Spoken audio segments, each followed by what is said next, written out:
அறிவோம். அனைவருக்கும் நமஸ்காரம். முந்தைய பதிவில் ஹேமச்சூடோபாக்கியானம் தத்தாத்ரேயரால் விளக்கப்பட்டது. அதாவது ஹேமச்சூடனுடைய ஆத்மானுபவம் ஒரு வைபவமாட்டு விளக்கப்பட்டது. அனுபவபூர்வமான யுக்திகள் கொண்டு அந்த கதை மூலமாக தத்தாத்ரேயர் பரசுராமனுக்கு காட்டி கொடுக்கிறார். அதாவது நான் இருக்கிறேன் அப்படிங்கக்கூடிய உணர்வுல தான் அத்தனை விஷயங்களுமேயே அடங்கி இருக்கு.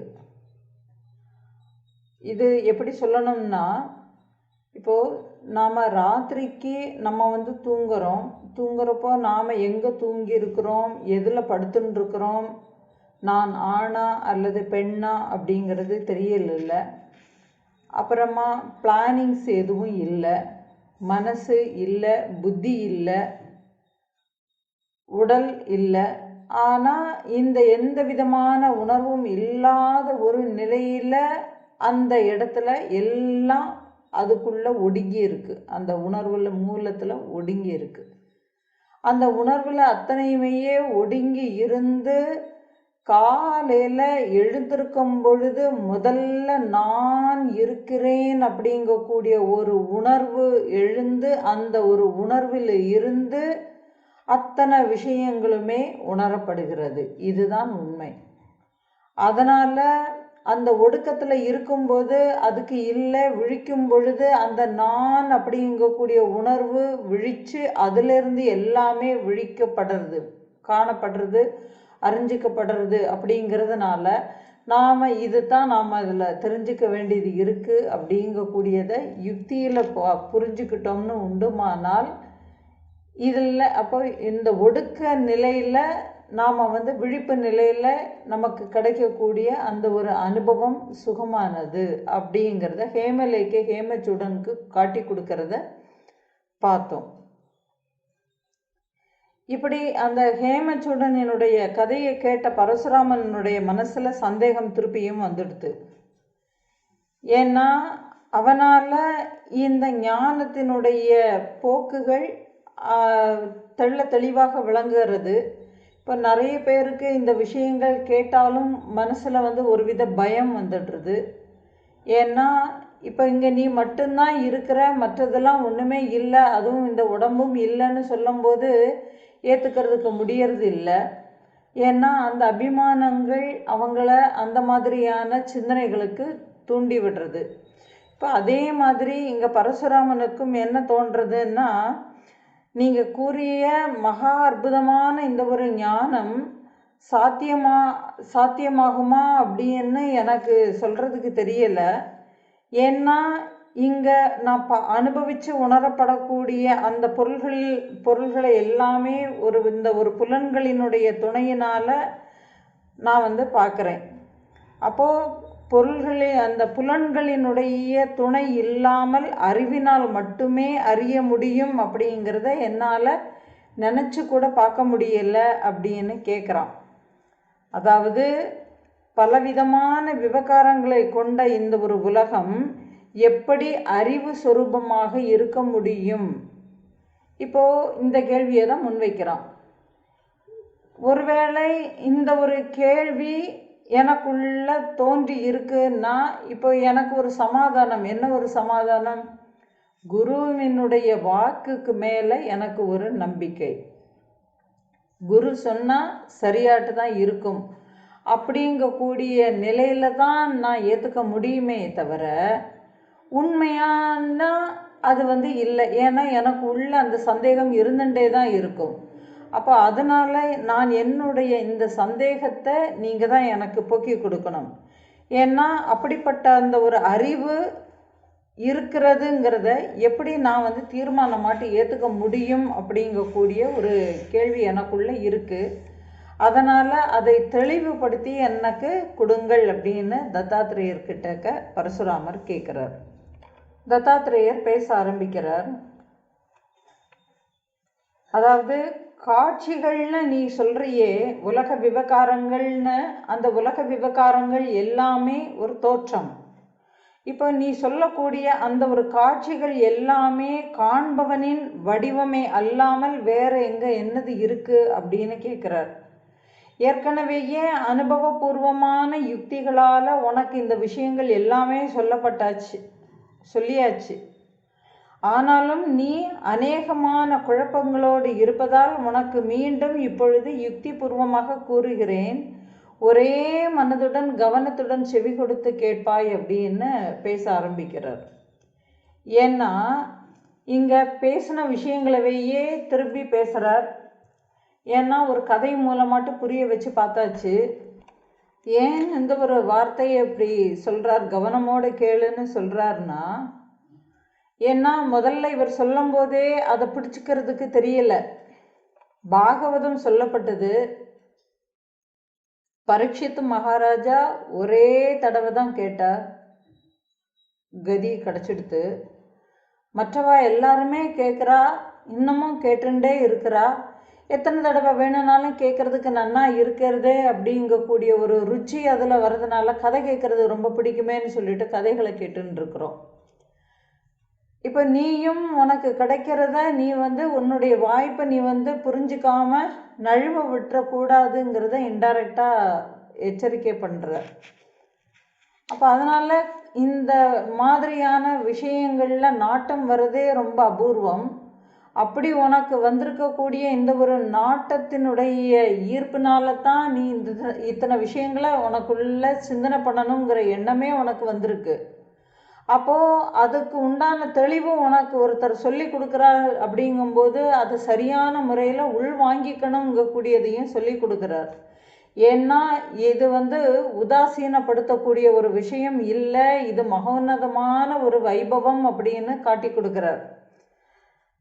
இப்போ இந்த உலகத்தில் நீ சொல்கிறியே காட்சிகள்னு, இந்த உலகத்தில் பொருள்கள் எல்லாம் புதுசு புதுசாக ஒவ்வொரு நிமிஷமும் உருவாகிக்கிட்டே இருக்குது.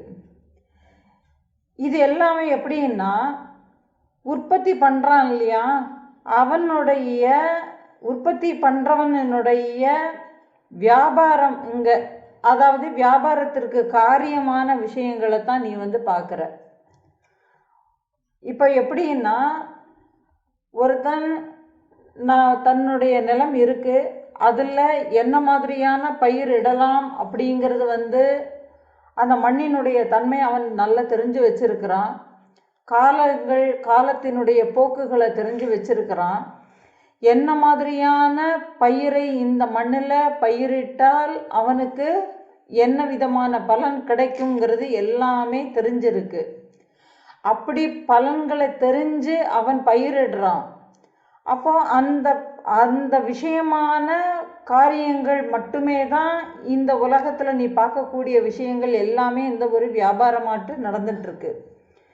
இப்போது உற்பத்தின்னு எடுத்துக்கிட்டோம்னா புதுசாட்டு படைக்கப்படுறதுன்னு நம்ம எடுத்துக்கிட்டா, ஒவ்வொரு நொடியிலும் இந்த ஒரு உலகம் இருக்கே அது புதுசாட்டு படைக்கப்பட்டுக்கிட்டே இருக்குது, அதாவது உருமாறிக்கொண்டே இருக்கிறது. இப்போ மனித உடம்பை எடுத்துக்கிட்டோம்னா மனித உடம்பில் ஒவ்வொரு நாளும் புது செல்கள் புதுசாட்டு உருவாகி பழைய செல்கள் எல்லாமே கழிவுகள் மூலமாட்டு வெளியேறுகிறது. ஆனால் நமக்கு கண்ணுக்கு இது தெரியறதே இல்லை. இப்போ ஒரு மரத்தை நாம் எடுத்துக்கிட்டோம்னா நம்ம டெய்லி நாம் இந்த மரத்தை நம்ம பார்த்துக்கிட்டே தான் இருக்கிறோம். அந்த மரத்தில் மாறுதல் நம்ம கண்ணுக்கு தெரியலைன்னு நாம் நினைக்கிறோம். ஆனால் அந்த மரத்தினுடைய மாறுதல்கள் அந்த மரமே தான் அறியும். நாம் குழந்தையாட்டே தான் பிறந்தோம். பிறக்கும் பொழுது நம்மளுடைய உடம்பில் எல்லா விதமான தூக்கினாங்க, எல்லாருமே கொஞ்சினாங்க, புஷ்டியான ஆகாரங்களை கொடுத்தாங்க, சாப்பாடுகள் எல்லாமே போட்டு கொடுக்குறாங்க. ஒவ்வொரு நாளும் இந்த ஒரு தேகம் வளர்ந்து கொண்டே இருக்கிறதுங்கிறது அறியாமலேயே சடன்னாக என்ன ஆகிடுது, குழந்தை வளர்ந்து வந்துடுறது. அப்படி வளர்ந்து வருதுன்னு நினச்சிட்டு இருக்கும்போதே 20 வயசு வந்துடுறது இல்லையா? நம்மளே இதை கண்கூடாவே பார்க்குறோம். அப்போ இது அப்படியே இருக்குன்னு நினச்சிட்டு இருக்கும்போதே என்ன ஆகிடுது, குழந்தைகள் கல்யாணம்ங்கக்கூடிய விஷயங்கள் எல்லாமே போயிடுது. அப்புறமா சம்பாத்தியம்னு வந்துடுறது, அப்புறமா நிறைன்னு வந்துடுறது. இது என்ன யாருக்கிட்ட கேட்டு வந்துட்டுருக்கு? அப்போ இந்த ஒரு காரியங்கள் எல்லாமே இந்த உலகத்தில் ஒரு நியதியோடு நடந்துகிட்டே இருக்குது. அப்போது இந்த உலகம் ஒரு நொடியில் உண்டானதுன்னு சொல்லிட்டு ஒரு சில மதங்கள் நம்மளுக்கு வந்து சொல்கிறது. இன்னொரு மதம் எப்படி சொல்கிறது? அசையும் அசையா பொருள்களினுடைய கூட்டம்தான் இந்த உலகு. அதில் ஆகாசங்கிற மாதிரியான அசையா பொருள்கள்லாம் நிலையானது, அசையும் கூடிய பொருள்கள் நிலையற்றது அப்படிங்கக்கூடிய ஒரு கருத்துக்களை முன்வைக்கிறது ஒரு மதம். இப்போ காரணமே இல்லாமல் இயல்பாகவேயே காரியங்கள் நடைபெறுகிறது. இந்த உலகம் எந்த விதமான காரணமும் இன்றி இயல்பாக தோன்றியது தான். அதனால் காரியம் நடக்கிறதுக்கு இங்கே ஒரு காரணமும் தேவையில்லை. அதாவது காரணத்தை பற்றி நாம் பார்க்கணுங்கக்கூடிய அவசியமே இல்லை. அதுபோல் காரணத்திற்கும் காரியங்கிறது தேவையே இல்லை. தானே தன்னுடைய இயல்பில் இருந்து அது இயங்கிறதுன்னு சொல்லி இன்னொன்று சொல்கிறது. அதாவது ஒரு நொடியில் உண்டாகிறது அப்படின்னு சொல்லக்கூடியதை வந்து பிரமாணமாக புத்த மதத்தை எடுத்துக்கலாம். இப்போ இங்கே அசையும் அசையா பொருள்களினுடைய கூட்டம்தான் இந்த ஒரு உலகு அப்படின்னு சொல்லக்கூடியதை வைசேஷிக மதம் சொல்கிறது பிரமாணம். அடுத்தது காரண காரியங்கள் இல்லாமல் தன்னுடைய இயல்பில் தானாகவேயே எல்லாமே நடந்துருக்கு அப்படின்னு சொல்லக்கூடியது சார்வாகர்கள் அப்படிங்கக்கூடிய ஒரு பிரிவு. ஆனால் நீங்கள் எதை எப்படி எடுத்துக்கிட்டாலும் ராமா, இந்த உலகம் உருவானதை பொது கருத்தாக எல்லாருமே ஏற்றுக்கிறாங்க.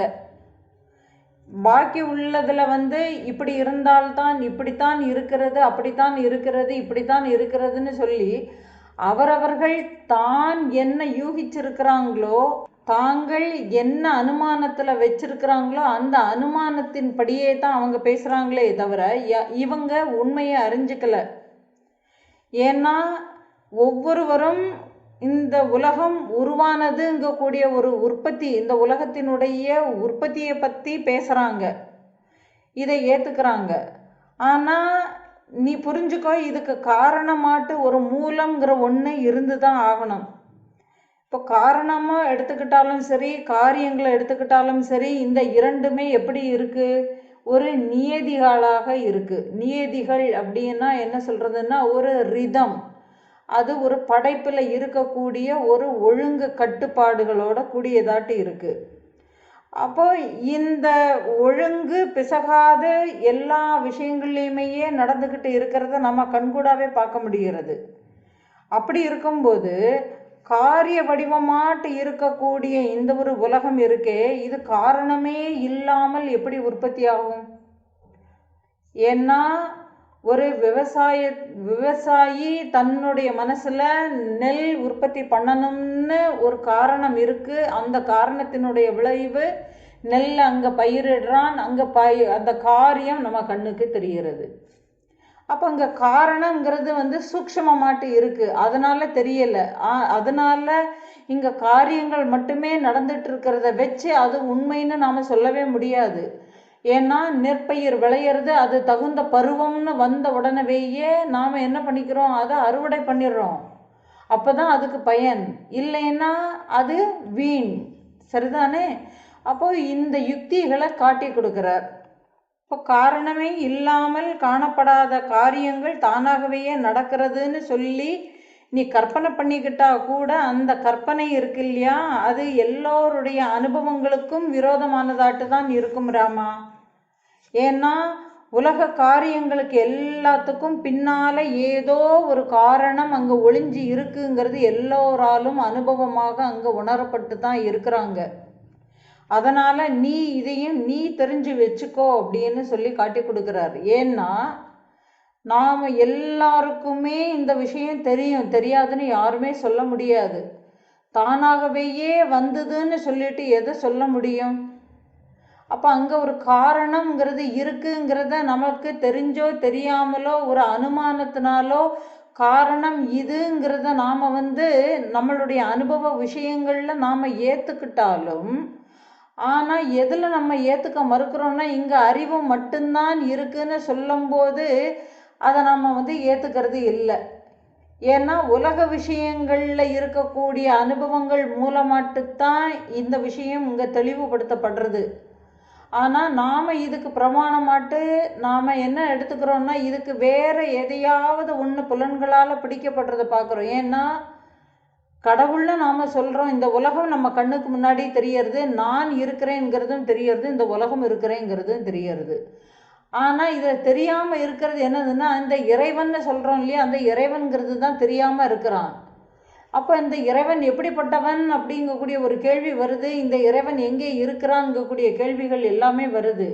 அப்போ இது கண்ணுக்கு தெரியாததுனால கண்ணுக்கு தெரியாத யுக்திகளை இவன் நம்புறதுக்கு மறுக்கிறான். ஏன்னா உலக காட்சிகள் என் கண்ணுக்கு தெரியறது, அதுக்கு ஒரு காரணம் இருக்குங்கிறத நான் ஏற்றுக்கிறேன். ஆனால் இறைவன் ஒருத்தன் இருக்கிறான், அவன்தான் இந்த உலக சிருஷ்டிக்கு காரணங்கிறது சொன்னாலும் அப்போ இது திடீர்னு வந்துட்டு போகக்கூடியது. அதனால் இந்த விஷயங்களில் நம்பிக்கை வைக்காதுங்கிறத மட்டும் நான் ஏற்றுக்க முடியும்? இப்போ நான் இருக்கிறேன், என்னை மாதிரி பலவிதமான உடல்கள் வீழ்ந்து மடிகிறத நான் கண்கூடாவே பார்க்குறேன்.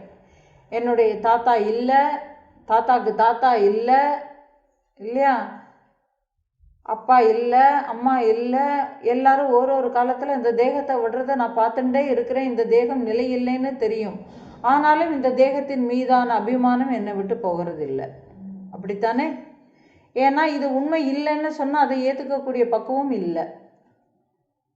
அப்போ நாம் என்ன சொல்கிறோம், இந்த தேகம் வந்ததுக்கு ஒரு காரணம் இருக்குன்னு சொன்னால் அதை நாம் ஏற்றுக்கிறதுக்கு தயாராகவே இல்லை. ஏன்னா இதுக்கு மேலே இருக்கக்கூடிய அபிமானம் அந்த காரணம் என்னதுன்னு நம்புறதுக்கு மறுக்கிறது. ஏன்னா காரணம் தெரிஞ்செடுத்துன்னா இது இல்லைங்கிறது தெளிவாகிடுதுனாக்கா இல்லைங்கிறது என்னால் ஏற்றுக்க முடியாது. ஏன்னா எனக்கு இந்த உடம்பு வேணுமேங்கக்கூடிய அபிமானத்தின் பேரில் நாம் என்ன பண்ணுறோம், அதை ஏற்கிறதுக்கு மறுக்கிறோம். அந்த ஒரு தெளிவை தான் இங்கே தத்தாத்திரேயர் பரசுராமனுக்கு விளக்கி கொடுக்குறார். சில விஷயங்களில் காரணம் வெளிப்படையாக தெரியவே தெரியாது. உலக காரியங்கள் எந்த விதமான இடையூறும் எதுவுமே இல்லாமல் இயல்பாக தொடர்ந்து நடைபெற்று வருகிறதுங்கிறத பார்க்கும்போதே இதற்கான காரணிங்கிற ஒன்று இருந்து தானே ஆகணும். இப்போ சூரியன் ஒளியே சமமாட்டு எல்லாத்துக்கும் ஒளி பரப்பின்னு இருக்கு. காற்று எல்லாத்துக்கும் ஒன்று போல தான் வீசுறது இல்லையா. அக்னி அதனுடைய தன்மை, அதனோட யார் எதை சேர்த்தாலும் அது தன்னுடைய சுபாவத்தை அதுக்கு கொடுத்துடுறது. ஏன்னா நெருப்பில் நீங்கள் ஒரு பேப்பரை போட்டு பாருங்கள், நெருப்பும் எரிஞ்சு போகும். தன்னோடதாட்ட ஆக்கிக்கக்கூடிய சக்தி நெருப்புக்கு இருக்குது. அப்போ இங்கே எல்லாமே ஓரொரு விதமான ஓரொரு தன்மைகளில் இருந்தாலும் அத்தனைக்கும் காரணிங்கிறக்கூடிய ஒன்று அங்கே இருக்குது. அப்போ காரணமே இல்லாமல் இந்த உலகத்தில் எந்த விதமான காரியமும் இல்லைங்கிறது தான் உண்மை. அதனால் நீ இந்த உலகம் தானாகவேயே வந்ததோ அப்படின்னு யோசிக்கிறதுக்கு இங்கே எந்த விதமான ஆதாரமும் இல்லை. இப்போ நீ அணுங்கக்கூடிய ஒரு விஷயத்தை எடுத்துக்கிட்டேன்னா, கண்ணுக்கு தெரியாத ஒரு அணுவினால் இந்த உலகம் உருவானதுன்னு சிலர் சொல்கிறாங்க. அதாவது பரம அணுன்னு ஒன்று இருந்தது, அந்த பரம அணுங்கிறதுலேருந்து அந்த பரம அணுவே இரண்டாக பிரிந்தது, அது மூன்றாக பிரிந்தது, அதிலிருந்து பல பல அணுக்களாக பிரிவதற்கு முன்பு இல்லாமல் ஒன்னாட்டு இருந்தது. பிரிஞ்சதுக்கு அப்புறமா அதுவே பிரிஞ்சு இறுதியில் அதுவே இல்லாமலும் போயிடுறது, தானாகவே இல்லாமல் போயிடுறது அப்படிங்கிற மாதிரி எல்லாமே சொல்கிறாங்க. இது எப்படி நம்ம ஏற்றுக்க முடியும்? கொஞ்சம் யோசிச்சு பாரு ராமா. ஏன்னா இங்கே இது எப்படி சொல்லப்படுறாருன்னா, இந்த மாறுபட்ட குணங்கள் ஒரே இடத்துல எப்படி இருக்கும் அப்படின்னு கேட்குறார். இப்போது இருட்டுங்கிறது நாம் சொல்லின்னு இருக்கிறோம், வெளிச்சங்கிறதையும் நாம் சொல்லின்னு இருக்கிறோம் அனுபவத்தில். இப்போ வெளிச்சத்துக்கிட்ட போய் இருட்டு எப்படி இருக்கும்னு கேட்க முடியுமா? ஏன்னா அது இருட்டுங்கக்கூடிய ஒரு அனுபவமே அதுக்கு கிடையாது. இப்போ இருட்டுக்கிட்ட போய் வெளிச்சத்தினுடைய அனுபவத்தை கேட்க முடியுமான்னா தெரியாது. எப்படின்னா வெளிச்சம் இருட்டுங்கிறது தனி, அதாவது வெளிச்சம் இல்லாத இடம். அப்போது அந்த இடத்துல ஒரு ஒளியை கொண்டு போகும்போது இருட்டு நான் வெளிச்சத்தை பார்த்து நான் போய்விட்டேன் அப்படின்னு சொல்ல முடியாது. ஏன்னா அந்த இடத்துல வெளிச்சம் படரும் போதே, அதாவது அந்த ஒளி படரும் பொழுதே இருள் அங்கேருந்து மறைகிறதுங்கிறது தான் சரி. ஏன்னா அது வரைக்கும் இருந்தது, அது வரைக்கும் இல்லைங்கிறதுக்குண்டான வாக்கியம் இல்லை அங்கே. ஏன்னா வெளிச்சம் இல்லை, வெளிச்சம் வந்ததுங்கிறது தான் சரியே தவிர இருட்டு இருந்தது, இருட்டு போயிடுத்துங்கிறது எல்லாமே நம்மளுடைய கற்பனை. உண்மைக்குமே அங்கே அந்த வெளிச்சம் இல்லைங்கிறது தான் உண்மை, வெளிச்சம் மறைக்கப்பட்டு இருக்கிறதுங்கிறது தான் உண்மை. அப்போது இதே மாதிரி இந்த ரெண்டும் மாறுபட்ட குணங்கள், அதாவது வெளிச்சத்துக்கிட்ட போய் இந்த இருட்டை கொஞ்ச நேரம் வச்சுக்கோன்னு சொல்ல முடியுமா, அல்லது இந்த இருட்டுக்கிட்ட போய் நீ இந்த வெளிச்சத்தை கொஞ்ச நேரம் வச்சுக்கோன்னு சொல்லிக்க முடியுமா? இப்போ ரெண்டும் ஒன்றுக்கொன்று முரண்பட்டது. அப்படி இருக்கிறதுனால இந்த ரெண்டும் எப்படி ஒரே இடத்துல இருக்க முடியாதோ அதுபோலத்தான் இந்த இருப்பு இல்லாமைங்கிறது எதுவுமே ஒரே இடத்துல எப்படி உருவாக முடியும்? அப்போது இந்த கருத்துக்கள்னால என்ன செய்யும்னா குழப்பங்கள் தான் வரும். இப்போ நீ பரமாணுன்னு சொல்லிட்டு ஒரு விஷயத்தை இந்த உலகம் சொல்கிறதுன்னா, இந்த அணு பலவாக பிரியக்கூடிய ஒரு செயல் அங்கே யாரால் செய்யப்பட்டதுன்னு ஒன்று வந்துடுதில்ல. அப்போ எப்போ அப்படி ஒன்று வந்துடுறதோ அப்போ அந்த இடத்துல அதுக்கும் கர்த்தான ஒருத்தர் அங்கே இருந்து தான் ஆகணுங்கிறதும் வந்துடுறது. இப்போது இயற்கையினுடைய விருப்பத்தினால் அது தானாகவேயே நடந்ததுன்னு சொன்னால் அதை ஏற்கக்கூடிய நிலையில் இல்லை.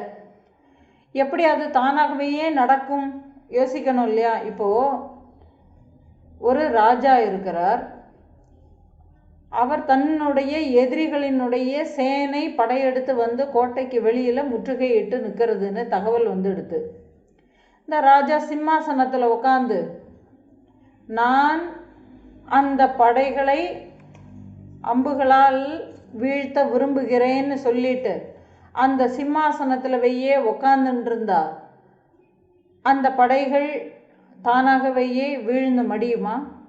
ஏன்னா இங்கே என்ன விருப்பம்? ராஜாவினுடைய விருப்பம் அதுதான். ஏன்னா அம்புகள்னால நான் அவங்கள வீழ்த்தணும்னு. இப்போ வீழ்த்தணும்னு இவர் இங்கேயே நினச்சிக்கிட்டு உட்காந்துருந்தா தானாகவேயே அம்புகள் இங்கிருந்து ஏவப்பட்டு அந்த அம்புகள் வழியாக அந்த எதிரிகள் படைகள் விரட்டி அடிக்கப்படணும். அதுதானே உண்மை. அப்போது இங்கே இயற்கையினுடைய விருப்பத்தினால அது தானாகவேயே நடந்ததுன்னு உண்டுமானால் இந்த விஷயத்தில் எப்படி அது ஏற்றுக்க முடியும்? அது சாத்தியமே இல்லை. அப்போ அதனால் நீ இதையெல்லாம் யோசிச்சு பாரு ராமா அப்படின்னு யுக்திகளை அதாவது தூண்டி விடுறார். இப்போ எப்படின்னா இங்கே சத்வம் ரஜோ தமஸ் அப்படிங்கக்கூடிய இந்த ஒரு 3 குணங்களும் நிலைக்குலைய காரணமே இல்லை. இந்த பிரளயத்தில் 3 குணங்களும் சமமாக இருக்க வாய்ப்பும் இல்லை. இப்போ அச்சேதனமான ஒரு ஜட பொருள்களில் செயலே இல்லை. அதனால் ஜடமான பிரகிருதியிலிருந்து சுயமாகவேயே இந்த உலகம் உருவாகிறது அப்படின்னு ஒரு சாங்கிய மதம் சொல்கிறதுன்னா அதையும் இங்கே ஏற்றுக்கிறதுக்கு முடியாது. ஏன்னா இப்படி நிரூபிக்கப்படாத உறுதி செய்யப்படாத விஷயங்களில் குழப்பம் அடைந்து நீ உண்மையை தேடுறேன்னு சொல்லிக்கிட்டு நீ திருப்பியும் அலைஞ்சுண்டு இருக்காத. அதனால் உறுதியான நிச்சயத்தை கொடுக்கக்கூடிய வேதத்தை நீ சாஸ்திரங்களை நீ நம்புன்னு சொல்கிற.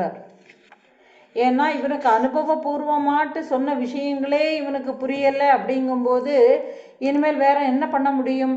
சாஸ்திரம்தான் பிரமாணம், இதை தவிர வேற வழியே இல்லைங்கிறதுனால சாஸ்திரங்களை நீ நம்புன்னு சொல்கிற. ஏன்னா இந்த குழப்பம் என்னத்தினால வந்திருக்கு அப்படின்னா பலவிதமான கேள்வி ஞானங்கள். ஏன்னா சின்ன வயசுலேருந்து இந்த உலகம் இப்படி வந்தது, இந்த மாதிரியான தோற்றங்களை வந்தது அப்படின்னு சொல்லி பலவிதமான கற்பனைகளில் படிச்சுட்டு வந்திருக்கிறோம் இல்லையா? உலக அறிவு நமக்குள்ள எக்கச்சக்கமாட்டு இருக்குது. அப்போ இந்த பழக்க வழக்கங்களோடு நாம் இப்படியே பழகிட்டு வந்திருக்கிறதுனால நமக்கு இந்த உலகம் எப்படியானது அப்படிங்கக்கூடிய ஒரு கற்பனையே நாம் என்ன பண்ணிகிட்ருக்குறோம்? நிஜம்னு நம்பிக்கிட்டு இருந்திருக்கிறோம். இப்போ இவர் என்ன சொல்கிறான்னா, இந்த நீ மட்டும் சொல்லலை, இந்த மாதிரி நிறைய பிரிவுகள் எல்லாமே இந்த மாதிரி தான் சொல்லி வச்சுருக்கிறாங்க. புத்த மதத்தில் ஒரு கோட்பாடு, வைசேஷிக மதத்தில் ஒரு கோட்பாடு, சார்வாகர்கள் அப்படிங்கக்கூடிய மதப்பிரிவில் அது ஒரு கோட்பாடு, சாங்கிய மதத்தில் ஒரு கோட்பாடு அப்படின்னு சொல்லி நிறைய பிரிவுகளில் அவங்க என்னென்ன உணர்ந்திருக்கிறாங்களோ உணர்ந்திருக்கக்கூடிய விஷயங்களை அவங்க தெளிவுபடுத்தியிருக்கிறாங்க. ஆனால் இதுக்கு ப்ரூஃப் இல்லை. ஏன்னா இதை உறுதியானதுன்னு நம்ம ஏற்றுக்கவே முடியாது. அப்போ இதுக்கு பிரமாணம் என்னது அப்படின்னா வேத சாஸ்திரங்கள் மட்டுமே தான். அந்த ஸ்ருதி என்ன சொல்லறது அப்படிங்கிறது தான். அதனால் இந்த ஸ்ருதியை மட்டும் நீ நம்பணும். மற்ற மதங்களை விட இந்த ஸ்ருதிக்கு ஒரு சிறப்பு இருக்குது பார்த்தியா, அப்படி என்ன ஒரு மகத்துவம் அப்படின்னு நீ யோசிக்கலாம் ராமா. ஆனால் நீ அதை நல்லா புரிஞ்சுக்கோ. ஏன்னா ஸ்ருதியில் மட்டும்தான் என்னென்ன மாதிரியான யுக்திகள் இருக்குங்கிறத அத்தனை யுக்திகளையும் யோசித்து அந்த அத்தனை யுக்திகளுக்கும் அத்தனை கேள்விகளுக்கும் உண்டான விளக்கங்கள் எல்லாமே யுக்தி பூர்வமாட்டு ஸ்பஷ்டமாக சொல்லப்பட்டிருக்கு. எப்படின்னா, அதாவது இதில் காரணத்தை எல்லாம் தீர விசாரணை செய்யாமல் அதை அப்படியே ஏற்றுக்கணுங்கிறத சொல்லவே இல்லை. அதனால் இங்கே என்ன சொல்கிறதுன்னா, தீர விசாரம் பண்ணு, ஆராய்ந்து அறிந்து பார் அப்படின்னு சொல்கிறது. அப்போது ஆராய்ந்து அறிந்து ஒவ்வொரு ஞானிகளும் கொடுத்த முடிவு எப்படி பொய்யாகும்? ஏன்னா நீ இப்போ கேட்குறியே, இத்தனை கேள்விகள் கேட்குற இல்லையா, இந்த ஜகத்தினுடைய நிரூபணத்தை கேட்குற. அப்போது இது எப்படி இருக்குங்கிறது எல்லாமே எதில் சொல்லப்பட்டிருக்கு? ஸ்ருதி வாக்கியத்தில் இருக்குது. அது நான் உனக்கு கதைன்னு நான் சொன்னதை நீ கதைன்னு எடுத்துட்டதுனால தான் இப்போ இவ்வளவு பிரச்சனை. நான் நினச்சிட்டேன் நீ அந்த கதைகளில் வரக்கூடிய யுக்திகள் எல்லாமே சொன்னதுனால உனக்கு தெளிவாட்டு புரிஞ்சிருக்கும்னு நினச்சி தான் நான் அந்த கதையவையே நான் உனக்கு சொன்னேன். ஆனால் அந்த கதைகள் மூலமாட்டு அனுபவபூர்வமாட்டு சொன்னதுக்கு அப்புறமும் உனக்கு புரியலைன்னா அப்போ நீ ஸ்ருதி வாக்கியத்தின் மேலே நம்பிக்கை வைக்கலைன்னு அர்த்தம். அதனால் நீ அந்த ஸ்ருதிகளை நம்புன்னு சொல்லி கொடுக்குறார். அதாவது எப்படி சொல்லி கொடுக்குறாருன்னா, வேதம்ங்கக்கூடிய ஒன்று மட்டும்தான் எப்படின்னா எந்த விதமான சந்தேகங்களை எந்த கோணத்தில் விசாரம் செய்து எப்படிப்பட்ட கேள்விகளை கேட்டாலும் அதற்கு தகுந்த மாதிரியான ஒரு பதிலை ஆதாரபூர்வமான சான்றுகளோடு உண்மையை மட்டுமே தெளிவாக சொல்கிறது. இன்னமும் உனக்கு இதனுடைய மேலே உனக்கு நம்பிக்கை வரலைன்னா நான் இன்னமும் உனக்கு ஒரு விஷயத்த சொல்லி கொடுக்குறேன். இந்த உலகத்தில் ஒரு பொருள் படைக்கப்படுறதுன்னு வச்சுக்கோயேன். இப்போ இந்த உலகத்தில் படைக்கக்கூடிய ஒரு பொருள் படைப்பாளி அந்த ஒரு பொருளை படைக்கிறான். படைக்கிறவனுடைய பெயர் படைப்பாளி. அப்போ அந்த படைப்பாளி ஒரு பொருளை படைக்கிறான். அந்த பொருளை பற்றிய முழு விபரங்களையும் அவனே தான் அறிந்தவனாக இருக்கிறான். அவனால் மட்டுமே அந்த ஒரு பொருளை எப்படி கையாள முடியுங்க கூடிய யுக்திகளை ஒரு கைடாட்டு வெளியில் கொடுக்க முடியும். வேற யாராலையும் கொடுக்க முடியாது. இப்போது மற்றவங்களை எடுத்துக்கிட்டேன்னா அந்த ஒரு பொருளை பார்த்துட்டு அந்த ஒரு பொருளை பற்றி என்னது தான் எடுத்து கூறினாலும் அதனுடைய முழுமையான ரகசியங்கள் அந்த ஒரு பொருளை படைத்த படைப்பாளி இல்லாமல் அது பூர்த்தி ஆகாது இல்லையா? அப்போது அந்த பொருளை படைத்த அந்த ஒரு படைப்பாளியினால் மட்டுமே தான் அதனுடைய சூட்சும ரகசியங்கள் வெளியிடப்பட முடியுங்கிறதுனால அதே மாதிரி இந்த உலகை படைத்தவன்னு ஒருத்தன் இருக்கிறான்ங்கிறத நீ நம்பு. அந்த ஒருவன் மட்டுமே தான் இந்த உலகத்தை எப்படி ஹேண்டில் பண்ணணுங்க கூடிய ஒரு அறிவை உடையவனாக இருக்கிறதுனால அவனால் மட்டுமே அந்த அறிவை ஒரு ஸ்ருதிங்கக்கூடிய ஒரு வேதத்தை வழங்க முடியுங்கிறதுனால அதில் கூறப்பட்டு இருக்கிற அனுபவபூர்வமாக நிரூபிக்கப்பட்ட விஷயங்களில் இருந்து நீ இதை தெரிஞ்சுக்க முடியும் ராமா.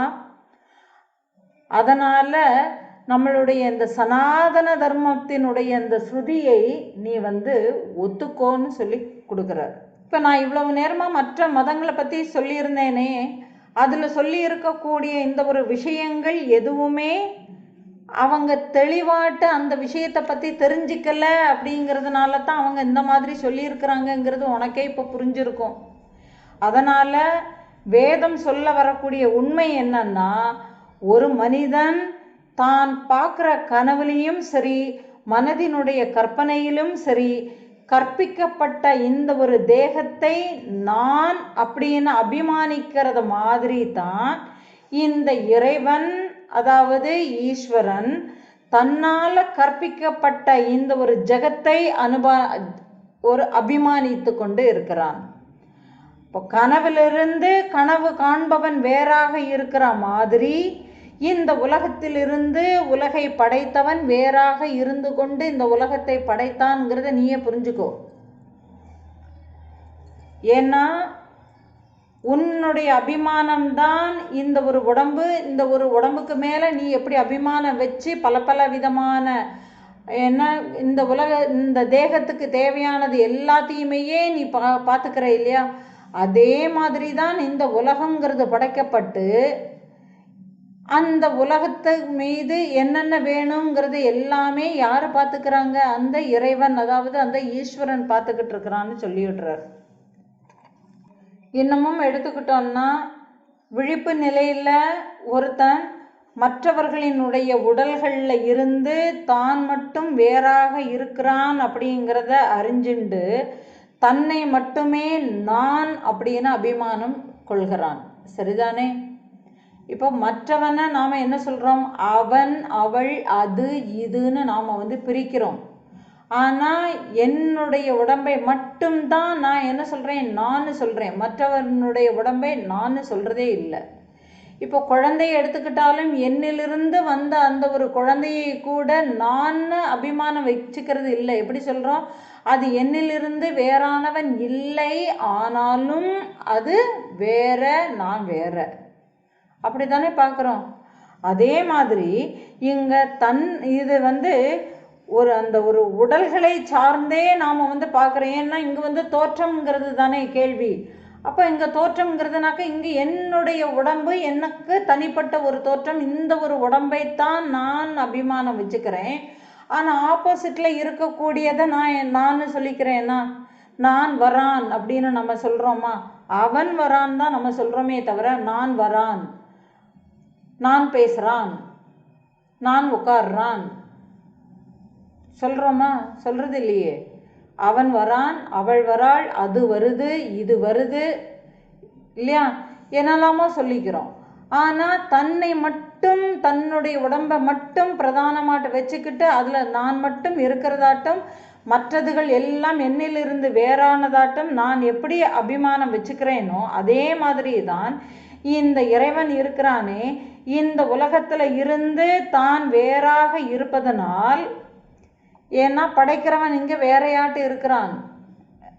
அப்போ இந்த இறைவன் இந்த உலகத்தில் இருந்து தன்னை மட்டுமே இவன் எப்படி எடுத்துக்கிறான்? சித்துன்னு எடுத்துக்கிறான், இங்கே அறிவுன்னு எடுத்துக்கிறான். இங்கே நானுங்கிறது, தனிப்பட்ட நான்கிறது எப்படி? நான் என்னுடைய உடம்பை மட்டுமே நான் வச்சு பார்க்குறேங்கிறதுனால என்னை எப்படி நான் சொல்லிக்கிறேனோ அதே மாதிரி ஈஸ்வரன் இங்கே தன்னை சித்து அப்படின்னு சொல்லிக்கிறான். அப்போ சித்தாக இருந்து கொண்டே இந்த ஒரு உலகை படைக்கிற தொழில் நடக்கிறது. அப்போ அதே மாதிரி இங்கே நான் அப்படிங்கக்கூடிய ஒரு அபிமானம் எனக்குள்ள, என்னுடைய கற்பனையில் உருவாக்கப்பட்ட இந்த தேகத்தை அடிப்படையாட்டு வச்சு எனக்கு இந்த ஒரு தேகம் நான் அபிமானம் கொள்கிறேன். அப்போ நான் இங்கக்கூடிய அபிமானம் எனக்குள்ள வந்ததுக்கு அப்புறமா தான் மற்ற விஷயங்கள் எனக்கு தெரியறது. நான் இருக்கிறேன்கக்கூடிய ஒரு உணர்வில் இருந்து தான் நான், அவன், அவள், அது, இதுங்கிறது எல்லாத்தையுமே நான் சொல்ல முடியும்.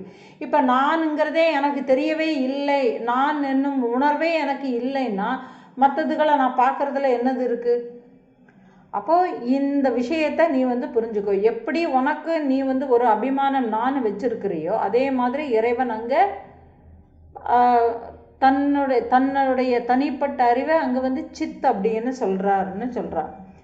இப்போது ஒருத்தன் கண்ணாடி முன்னாடி நின்று தன்னுடைய பிரதிபிம்பத்தை நான் தான் அதுங்கிறத ஏற்றுக்கிறதுக்கு அங்கே அவனுக்கு அதை சுட்டி காட்டுறதுக்கு வேற ஏதாவது ஒரு பொருள் தேவையா? கண்ணாடி இருக்குது, கண்ணாடியில் என்னுடைய முகம் கண்ணாடியில் தெரியறதுங்கிறது எனக்கு தெரியறது, அது நான் தான்ங்கிறதும் தெரியறது, என்னுடைய முகம்தான்ங்கிறதும் தெரியறது, என்னுடைய உருவம்தான் தெரிகிறதுங்கிறதும் தெரியறது. இப்போது கண்ணாடியில் தெரியறது நீ தான், கண்ணாடியில் தெரியறது வேற இல்லை அப்படின்னு காட்டி கொடுக்கறதுக்கு வேற ஏதாவது தேவை இருக்கா? இப்போ யாராவது ஒருத்தர் கண்ணாடியில் வந்து பார்த்தியா நீ கண்ணாடியில் தெரியறியேன்னு கேட்டால் நம்ம என்ன சொல்லுவோம்? அதான் எனக்கு தெரியுமே, ஏன்னா நான் தானே என்னை பார்த்துக்கிட்டே இருக்கிறேன்னு சொல்லுவோம் இல்லையா? அப்போ எப்படி அந்த ஒரு தெளிவு எனக்குள்ளே இருக்கோ அதே மாதிரி அதுக்கு அந்த ஒரு அறிவு இருந்தால் மட்டுமே தான் கண்ணாடியில் தெரிகிறது நான் அப்படிங்கிறது தெரிஞ்சுக்க முடியும். இப்போ கண்ணாடியில் உருவம் தெரியறதுன்னா இருட்டில் ஒரு கண்ணாடி இருக்குது, இருட்டில் கண்ணாடிக்கு முன்னாடி போய் நின்று என்னுடைய உருவம் தெரிகிறதான்னு நான் பார்ப்பேனா? பார்த்தாலும் அது தெரியாதுங்கிறது தெரியும். ஏன்னா அந்த கண்ணாடியில் தெரியக்கூடிய பிம்பம் எனக்கு தெரியறதுக்கு வெளிச்சம் தேவைங்கிறதும் எனக்கு ஒரு அறிவு இருக்குது. நல்லா புரிஞ்சுக்கணும். இப்போ கண்ணாடி இருட்டில் இருக்குது, அந்த இருட்டில் இருக்கக்கூடிய கண்ணாடியில் நான் முகத்தை பார்க்குறேன், இது பாருப்பா நீ தான் இந்த கண்ணாடியில் தெரியறேன்னு சொன்னால் நாம் என்ன சொல்லுவோம்? எனக்கு அது தெரியலை, அது இருட்டாட்டு இருக்குது, எனக்கு அது தெரியலைங்கிறோம். அப்போ உடனே அதில் வெளிச்சத்தை போட்டுட்டா, உடனே சுவிட்சை போட்டுட்டா லைட்டு தெரியறது, அந்த வெளிச்சத்தில் அந்த கண்ணாடியில் தெரியக்கூடிய பிம்பம் எனக்கு தெரிகிறது. சரிதானே இல்லையா? அப்போது இதே மாதிரி அப்போது ஒரு கண்ணாடி இருக்குது, கண்ணாடியில் பிரதிபிம்பம் இருக்கிறது, அந்த பிரதிபிம்பத்தை நான் தான் அதுங்கிறத ஏற்பதற்கு அங்கு அவனுக்கு அதுதான் நான்ங்கிறத அவனுக்கு தெரிய வைக்கிறதுக்கு வேற எதுவும் தேவையில்லை. ஆனால் அந்த கண்ணாடியில் தெரிகிறது அவனுடைய பிம்பம் தான்ங்கிறது தெரியணும்னா அதுக்கு வெளிச்சம் வேணும். இருட்டில் போய் இருந்து பார்த்தா அந்த கண்ணாடியில் அவனுடைய பிம்பம் பிரதிபிம்பம் அங்கே பிரதிபலித்தாலும் கூட அவனுக்கு தெரியறதில்லை. வெளிச்சத்தை போடும்போது நான் தான் தெரிகிறேன்ங்கக்கூடிய ஒரு தீர்மானம் வரும் இல்லையா? ஆனால் இங்கே பார்த்தேன்னா ஈஸ்வரன் தன்னுடைய பிரதிபிம்பமான உலகத்தை நான் தான் அதுங்கிறத ஏற்றுக்கிறதுக்கு அவனுக்கு ஒன்றுமே தேவையே இல்லை. உனக்கு புரிஞ்சுக்கிறதுக்கு அங்கே வெளிச்சம்னு ஒன்று உனக்கு தேவைப்படுறது. ஏன் வெளிச்சம்னு ஒன்று உனக்கு தேவைப்படுறதுன்னா நான் அதை ஏற்றுக்கலை. ஆனால் இங்கே ஈஸ்வரன் தானாகவே அனைத்து காரியங்களையும் தன்னுடைய இயல்பிலவைய அவன் தானாகவே செய்கிறதுனால அவன் தான் அதுங்கிறத தெரிஞ்சுக்கிறதுக்கு அவனுக்கு அந்நியமாட்டு ஒரு பொருள் அங்கே தேவையே இல்லை. ஏன்னா அவன் அங்கே சுயம்பிரகாசமாட்டே இருக்கிறதுனால தன்னை காணக்கூடிய தனக்கு அந்நியமான காட்சிகளை தனக்கு அந்நியமாக ஓரிடத்துலையுமே அவனால் தோற்றுவிக்க முடியாது. ஆகையால் இங்கே ஈஸ்வரனை தவிர வேறு ஒரு சித்து அப்படிங்கன்னு ஒன்று கிடையவே கிடையாது. அங்கே ஒரே சித்து தான், அங்கே ஒரே நான் தான். இப்போ சமுத்திரம் இல்லாமல் அலை எப்படி வரும்? அதே மாதிரி இந்த அறிவு இல்லாமல் இந்த உலகம் இல்லை. ஏன்னா இந்த அறிவில் தான் இந்த உலகம் பிரகாசிக்கிறது. இந்த அறிவு இல்லைன்னா இல்லை. இது உலக விஷயங்களில். இப்போ தனிப்பட்ட விஷயத்துன்னு எடுத்துக்கிட்டோம்னா என்னுடைய பிரஜை இல்லாமல், பிரஜைன்னா என்னது? என்னுடைய உணர்வில் நான் இருக்கிறேன்கக்கூடிய ஒரு உணர்வு எனக்குள்ளே இருந்து நான் அந்த உணர்ந்து நான் அந்த கண்ணாடியை பார்க்குறேன், இந்த கண்ணாடியில் நான் தான் இருக்கிறேங்கிறது எனக்கு தெரியறது வெளிச்சத்தில்.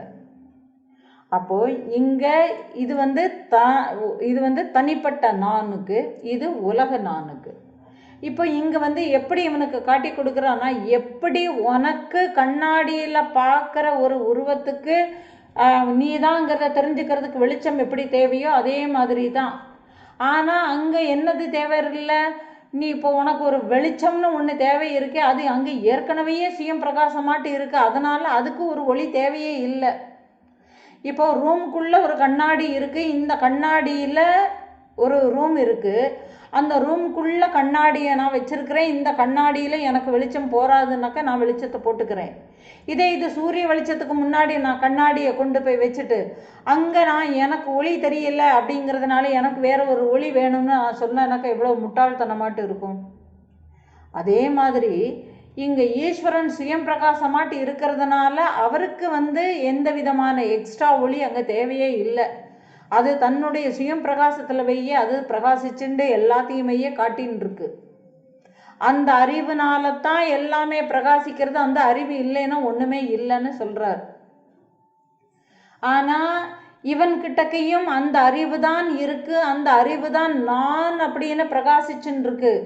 இந்த நான் அப்படிங்கிறது உனக்குள்ள பிரகாசிச்சுண்டு இருக்கிறதுனால தான் நீ எல்லாத்தையுமே பார்க்குறேங்கிறத பூடகமாக சொல்லிட்டார் முதல்லவையே. ஏன்னா நீ எப்படி உனக்குன்னு உண்டான ஒரு அபிமானத்தை வச்சுண்டு நான் அப்படிங்கிறத நான் எதை வச்சு சொல்கிறேன், நான் இந்த ஒரு உடம்போடு இருக்கிறேன், நான் என்ன பெயரோடு இருக்கிறேன் இல்லையா, இது எல்லாத்தையுமே தானே நான் அப்படின்னு நான் எடுத்துக்கிறேன். அதே மாதிரி தான் அந்த ஈஸ்வரன் தனக்கு வேறாட்டு இந்த உலகை படைத்து கொண்டு தன்னை மட்டுமே அவன் சித் அப்படின்னு வச்சுக்கிறான்.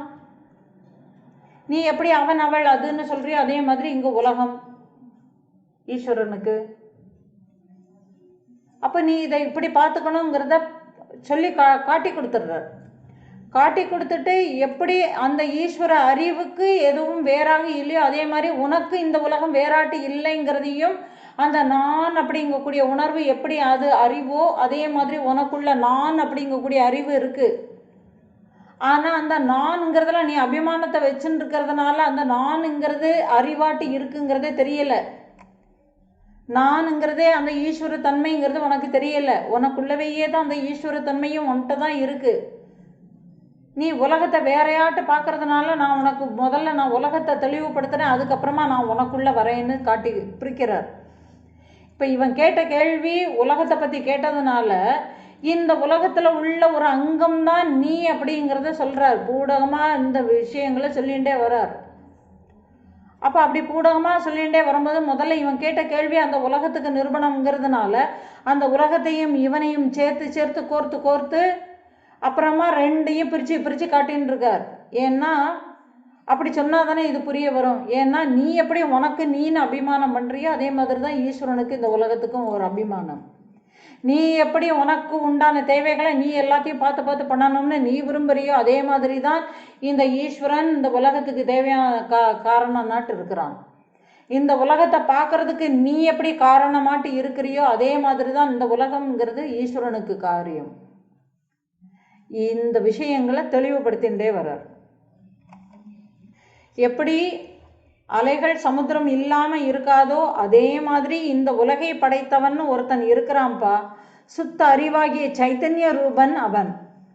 இந்த சிருஷ்டிக்கு முன்னாடி அவன் தான் இருந்தான். அவன் பூரணமானவன். நினைத்து பார்க்கக்கூட முடியாத அளவில் இருக்கக்கூடிய இந்த அழகான இந்த ஒரு பிரபஞ்சத்தை படைத்தவன் அவனே தான். இதைத்தான் சிருஷ்டி ஸ்திதி லயம்னு சொல்லி பிரிக்கிறாங்க.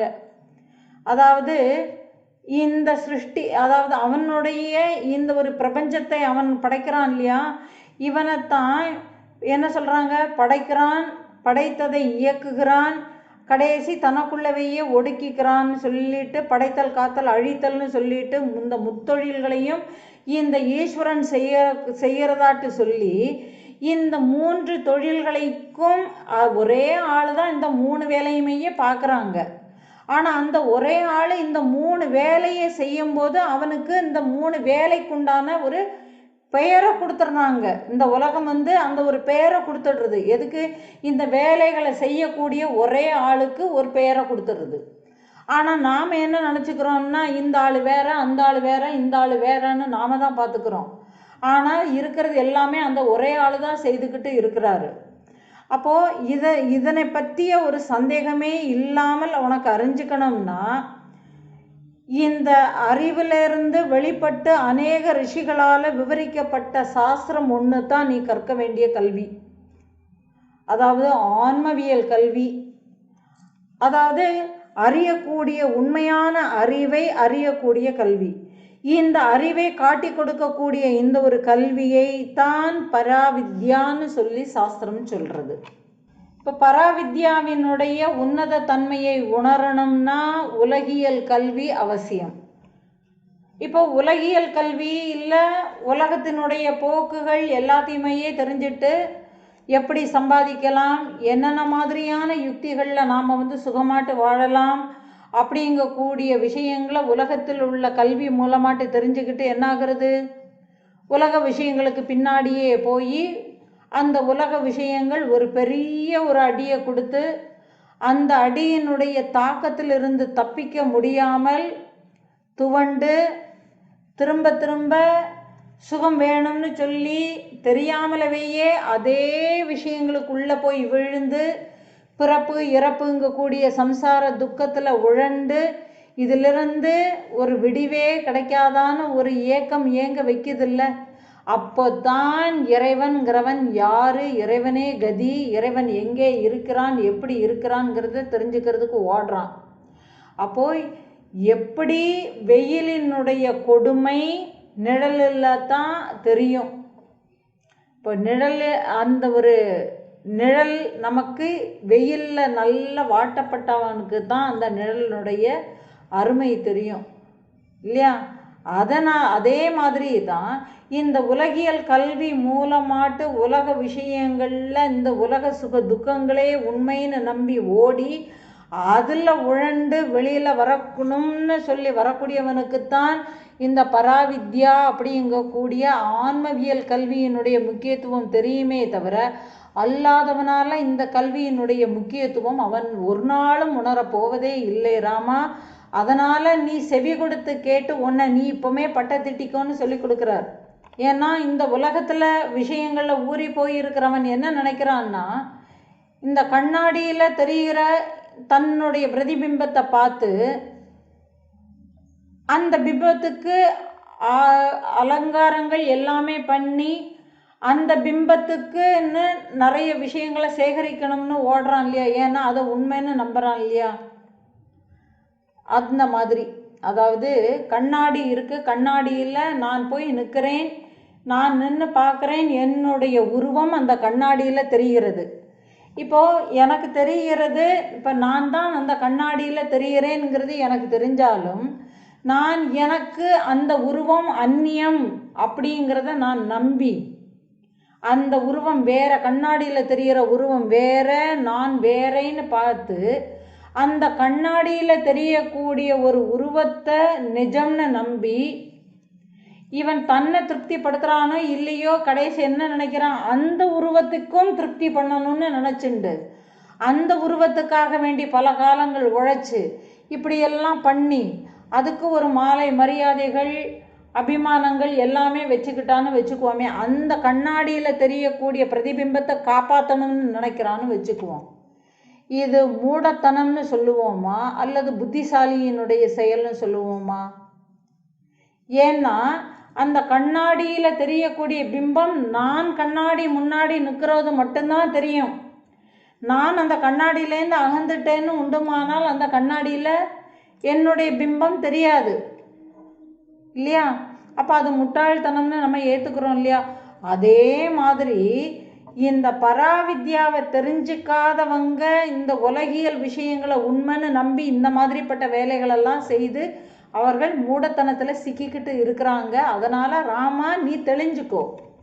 ஏன்னா எத்தனை முறை அந்த பிரதிபிம்பத்துக்கு ஒரு ஒப்பனை செய்தாலும் அழகுபடுத்தினாலும் அந்த உண்மை உருவ நிலையில் எந்த விதமான மாற்றமும் நிகழாதோ, அதே மாதிரி பராவித்யாவை அறியாமல் அபர வித்யைக்கு, அதாவது உலகியல் கல்விகளுக்கு முக்கியத்துவம் கொடுப்பவன் தன் உண்மை அறிவை அறிய முடியாமல் திரும்ப திரும்ப அதே விஷயங்கள்லவேயே சிக்கிக்கிட்டு இருப்பான். கடைசி இதோட சிக்கிக்கிட்டு இருக்கிறதுனால இல்லை, இத்தனை விஷயங்களை கற்று வைத்திருக்கிறேன்னு அவன் பெருமை தான் பேசிக்க முடியுமே தவிர அதனால் அவனுக்கு எந்த விதமான பயனும் இல்லைங்கிறத நீ புரிஞ்சுக்கோன்னு காட்டி கொடுக்குறார். இப்போது ஒருவன் எவ்வளவு தான் இந்த உலக விஷயங்களில் பெருமை பேசிக்கிட்டாலும், இந்த உலக விஷயங்கள்னு இருக்குது, நிறைய பேர் நிறைய விஷயங்களில் பிஹெச்டி பண்ணுறாங்க, ஆராய்ச்சி பண்ணுறாங்க இல்லையா, டாக்டரேட் வாங்கிக்கிறாங்க. இப்படி பல மொழிகளை நான் கற்றுக்கிட்டேன், நான் ஒரு மேதையாட்டு இருக்கிறேன், இந்த பிரபஞ்சத்தையே கணக்கிட்டு சொல்லக்கூடிய அளவுக்கு எனக்கிட்டக்க நான் ஸ்டாட்டிஸ்டிக்ஸ் சொல்கிறோம் இல்லையா, அந்த புள்ளி விவர கணக்குகளை எல்லாமே நான் வச்சுருக்கிறேன் அப்படின்னு சொல்லி இவன் தன்னுடைய கல்விகளுக்கு தான் கற்ற அந்த ஒரு அறிவிற்கு இவன் பலவிதமான புனை பெயர்களையோ அல்லது பட்டங்களையோ பதவிகளையோ எதை எடுத்துக்கிட்டாலும் அவனுடைய இந்த ஒரு உடம்பு அழிஞ்சதுக்கு அப்புறமா அவன் அடைந்து பெற்ற அத்தனை அறிவுகளும் எங்கே போயிடும்? போச்சு தானே. அவனோட எல்லாமே போச்சு. அப்புறமா என்ன பேர்? அவன் இத்தனை படித்து இருந்தான்னு தான் சொல்கிறோம். ராமன் ஒருத்தன் இருந்தான், அவன் டாக்டரேட் வாங்கியிருந்தான், ஒரு கணித மேதையாட்டு இருந்தான், எல்லாமே சொல்கிறோன்னு வச்சுக்குவோம். அந்த ராமன் போனதுக்கு அப்புறமா நம்ம என்ன சொல்லிடுறோம்? ராமன் ஒருத்தன் இருந்தான், அவன் கணித மேதையாக இருந்தான், இப்போ இல்லை சொல்கிறோம்ல.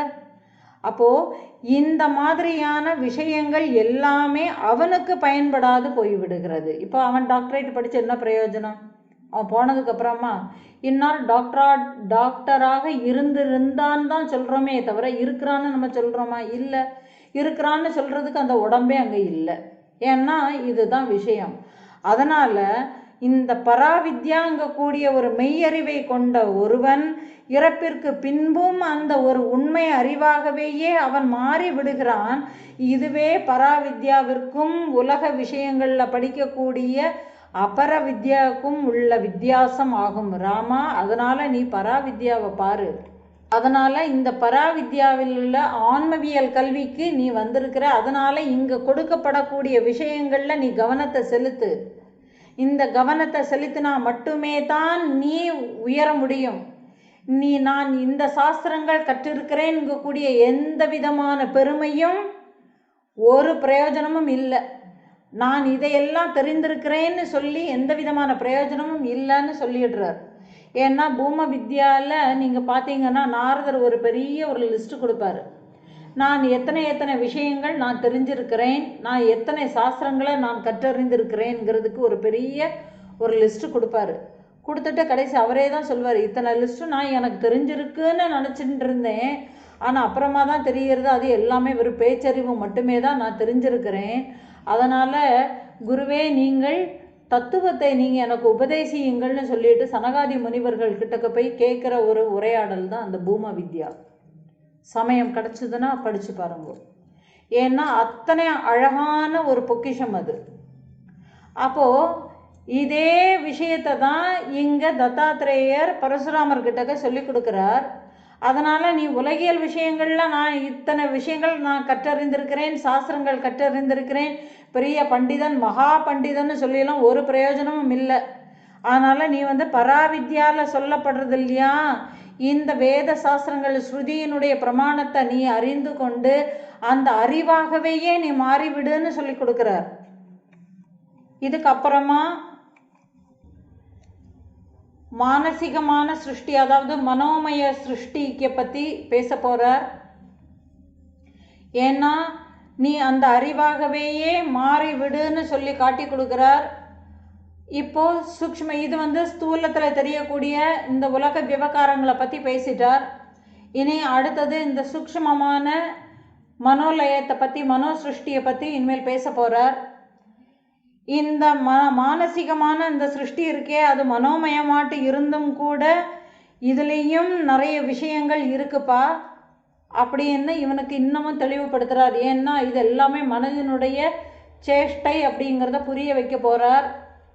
மனதினுடைய சேஷ்டைங்கிறத புரிஞ்சு இருக்கிறதுனால நீ அதில் இருந்தும் நீ தூய அறிவாட்டு தான் இருக்கிறேங்கிறத நீ தெரிஞ்சுக்கோ அப்படின்னு அந்த தத்துவமசிங்க கூடியதனுடைய உபதேசங்களை அங்கே கொடுக்க போகிறார்.